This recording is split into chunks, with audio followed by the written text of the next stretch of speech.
My name is Tessa Takawana, and I'm your host for Epic Moments Negotiations. On this week's show, we have a doozy for you. We'll be looking back in the 1960s to tell you the tale of renegotiation process between American mining giant, Kennecott, and the Chilean government.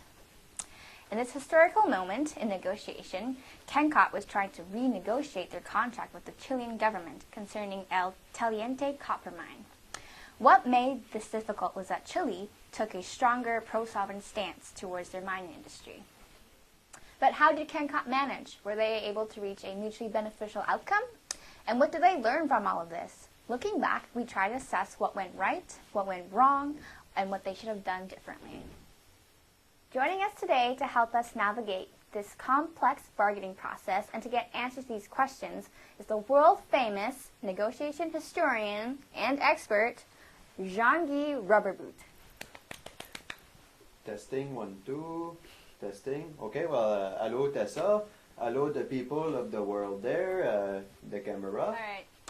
Jean-Guy will recount his interviews with Baba John Wheeler, the CEO of Kennecott at the time, and José Ram de la Rosa, former Minister of International Trade and Development for Chile, that conducted for his research at the situation. Well, you know, Tessa, Kennecott there, they were in quite a peculiar situation. You see, at the time, Chile's position was overwhelmingly strong. With the arrival of a new presidential regime, Chile possessed quite a strong pro-sovereignty stance towards the foreign management of their natural resource. But because the Chilean government had the option to basically be kicking out the Americans, they could ask for whatever they wanted because the reasons for this, it could be many. At the time, in the 1960s, Chile was going through major social and political reforms. A new president had come in, Eduardo Frei Montalva. We were gearing ourselves up to be a sovereign nation, so we joined the Group of 77. The idea of the Group of 77 was to bring developing nations together, to promote each member's collective economic interests, and to create an enhanced joint negotiation capacity in and throughout the United Nations. It was to better position ourselves in trade issues with the stronger and often rude developed countries of the West, namely the United States of America. Why let another country reap the rewards of our natural resources if we could handle it ourselves? It is a waste and did not seem fair to the people of our great nation. So, we decided to take a society-centered approach to trade, which essentially means we made our international policy based on the demands of the people. The people wanted a sovereign country, an independent country, one they could be proud of, and was not at the feet of the Americans. So Chile, they had their own mining expert. They could operate the mine, they could perform the processing, and they could easily market their copper, which was a very sought-after natural resource at the time. Consequently, Chile, they took a very distributive approach, or zero-sum, if you will, to the negotiation, which basically means that one side, they win at the expense of the other. And the side at that time was Chile, and they wanted to impose a very strict financial term, and they were prepared to tell Kennecott, hit the road, see if you like it. So essentially, Kennecott there, they seem trapped between two options, not very good ones at that either. Either they accept the term dictated by the Chilean, or they lose the mine entirely. So, what else could they do? Yeah, them there Chileans, they had us by the gonads, let me tell you. Yeah, they had framed the situation as a Chile's way or the highway. And you know what? There was no smooth roads in that there developing country that we were ready to roll on. So we knew we had to reframe the situation and turn it from a distributive approach to an integrative approach so we could have a win-win situation. Otherwise, we were up Poops Creek without a paddle. And I'll tell you there, Gene Guy, the boat, she could have been leaking. All right. Well, Gene Guy, It's time for us, John Guy, Jean Guy. It's time for us to get us some dinner. So you know, Tessa, Kennecott's BATNA, which is your better alternative to a negotiation agreement, it was very weak. This means that their walkaway point, where it were, the point where it's better to just say, hey, I'll walk away from the negotiation because you have something better that you can go to. But in this situation, Kennecott, they had no better alternative, they had nothing they could do. So Chile's BATNA, should the negotiation not work out, it was to nationalize the industry and make great profit. So Kennecott basically, they have no walkaway option because theirs was basically to lose the mine and consequently, all the money that they have invested already and the potential for the profit margin was very large. So, but what they come up with was rather clever because it allowed them to basically save face and money over the long run. So this was very creative solution. Ultimately, it weakened Chile's BATNA and their position at the same time, and it created a shared value for the two of them. Well, Gene Guy, there was no way we were going to let them Chileans push us around. See, we're Kennecott, the largest copper producers in America. It's too bad there wasn't no Chilean tyrant that we could have framed in such a way that we could have went in there with some good old American brute force and had our way with them. But no, you see, we knew that we had to maintain a good name for international development and foreign direct investment. So therefore, we decided that the best approach might be to work with them and to make something happen. So, Jean-Guy, it does seem that Chile had some leverage over Kennecott. With Chileans having such a solid position to fall back on, Kennecott was really at a disadvantage. So what happened next? So Tessa, I tell you what happened next. Kennecott there, they came up with a six-part plan that the Chilean they could not refuse. Well, Gene Guy, we knew that them there Chileans, they weren't too interested in losing control of their copper mine there. So what we decided to do was let them buy a majority stake in the copper mining operation, right? And then this way, they could still be involved, have some control, but we had an oversight over the operations. However, we knew that they weren't going to be very keen on letting us take that money and dumping it offshore into our own banks here in America. I think that's the main reason why in the first place they wanted nothing to do with us. Whoa, hey, what's that?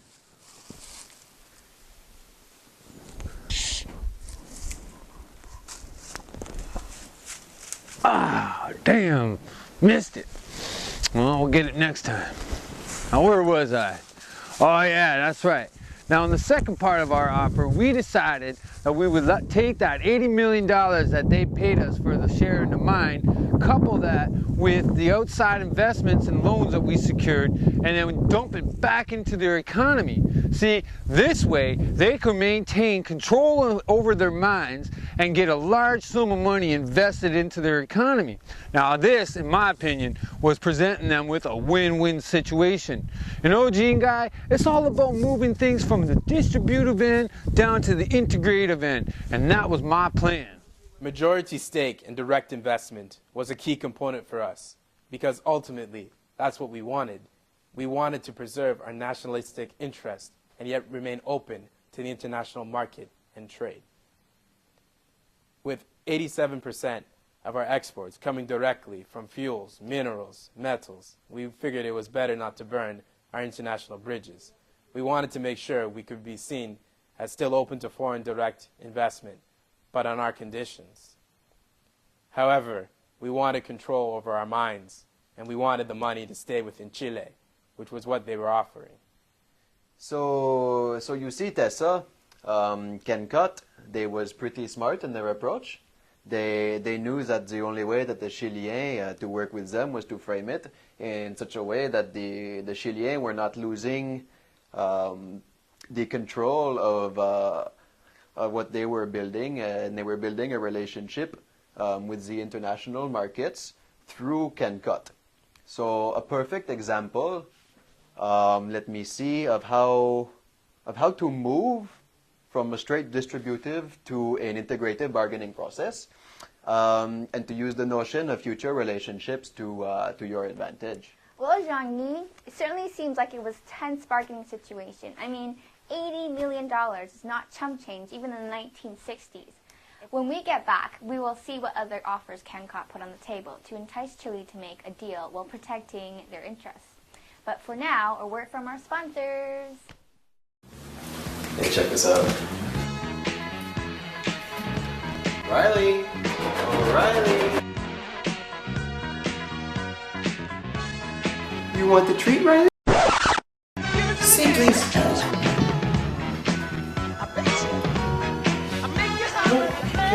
No, can't have it. Give me that stuff, that funk, sweet, that funky stuff. Give it to me.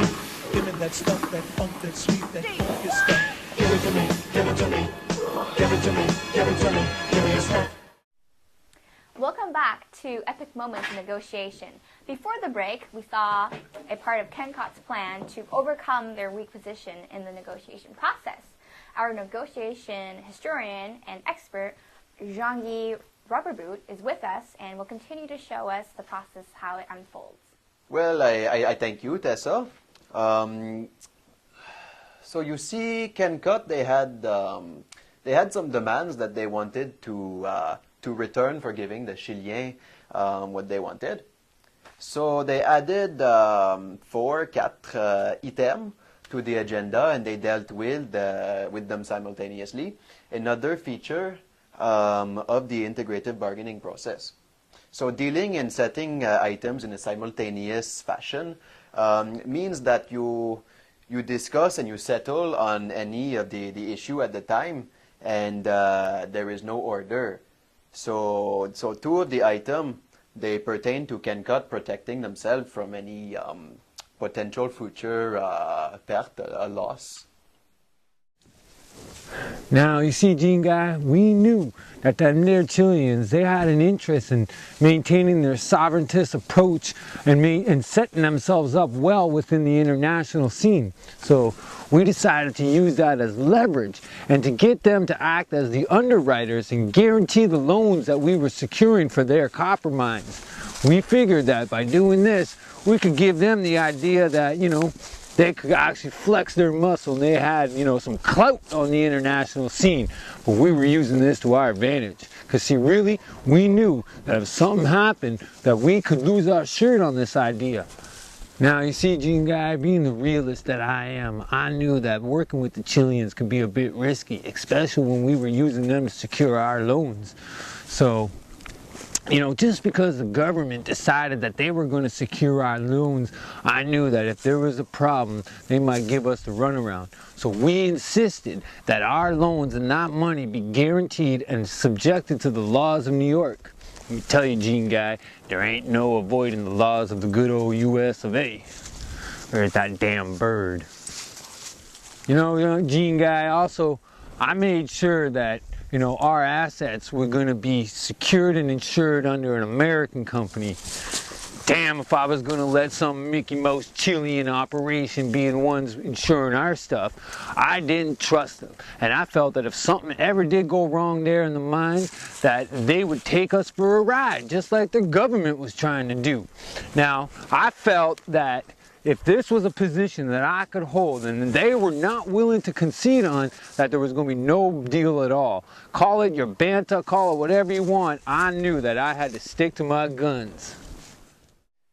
So the other 2 items moved in the process away from just a thing between Kennecott and the Chilean government, but it had international and global consideration. You see, the whole insurance thing, it was a bit touchy for us, but we eventually warmed to the idea. It seemed like this could be the deal breaker, so we accepted the terms. We wanted control, but we knew we could benefit from their help to expand the mines. Ultimately, we decided to give the American babies what they wanted, so they would stop crying. even though they were adamant that all the copper outputs that would come from the expansion would go exclusively to the clients in North America and Europe, as well as the rights from the new contracts generated would be sold to a consortium of financial institutions based in Japan, the US, and Europe. We had no problem log rolling these demands because ultimately we got what we wanted. We got a majority stake in the mine, the money to finance the expansion, and an influx of foreign investment into our economy. Sure, the outputs were export bound, but this just helped us position ourselves within the international market as a serious player. We thought maybe this might attract more investments. At the end of the day, we got what we wanted the most, and in the eyes of our people, we were seen as a government who could stand up to the Americans. Our government looked good, and this brought a lot of national pride to our people. So, Jean-Guy, it seems that Kennecott, by implementing international players, was able to change the dynamic of the bargaining process? Well, yes, indeed, Tessa. What this did essentially was it expanded the customer base, and it created additional partenaires, des partners, and the result was that Kennecott, they were no longer left alone in the negotiation with Chile. So many of the outside interests that would also be engaged are in other unrelated negotiations with the Chilean government, thereby reducing Chile's leverage in many of the future contract negotiation. Most importantly for the Kennecott was that much of this approach, what's the word I look for? It's they mitigated their losses in a tough situation. So Kennecott, they secured partners that could act as allies in future negotiations, and they were able to protect their interest if Chile should eventually decide to expropriate the copper mine. And this is what eventually happened, Tessa, is that Chile, they expropriate the mine, but because their aggressive bargaining approach of Kennecott, they were not totally, comme on dit au Québec, dans la crotte, in the poop, and they were able to recuperate their losses. So you see, Miss Takawanda, that one of the most important part of negotiation is in the process is to make sure that you protect yourself from the future loss. So and that you have a strong BATNA also. Having both of these gives you the room to move, basically. Also, what is key is that with Kennecott and the Chileans was that they got the Chilean to how you say log roll on certain issue. Also, Kennecott, they put themselves in a much better a situation than they were originally, because they made their BATNA much stronger, and by making an offer that the Chileans they could not refuse, and at the same time they were protecting their behind, The Americans were very persuasive, which they used to their benefit, as we had agreed to sign off on their final 4 conditions. However, we used our power, our Chilean might, to achieve our goals. Ultimately, we kept control of the mine for our national interest. It was a successful negotiation for Chile, one which we still reflect on proudly today. Looking back today, there's not much more I would change, except maybe if we have tried to get a greater stake in the mines and would have liked to keep more of the copper for our own use. I mean, I'm not too sure if it would have mattered if we did anything differently. After all, we ended up expropriating the mine, and in the end, sent the Americans packing. Perhaps what might have been a better approach would have been not to negotiate at all. Who knows? But it's all water under the bridge now. You want a drink? Hey, ben oui.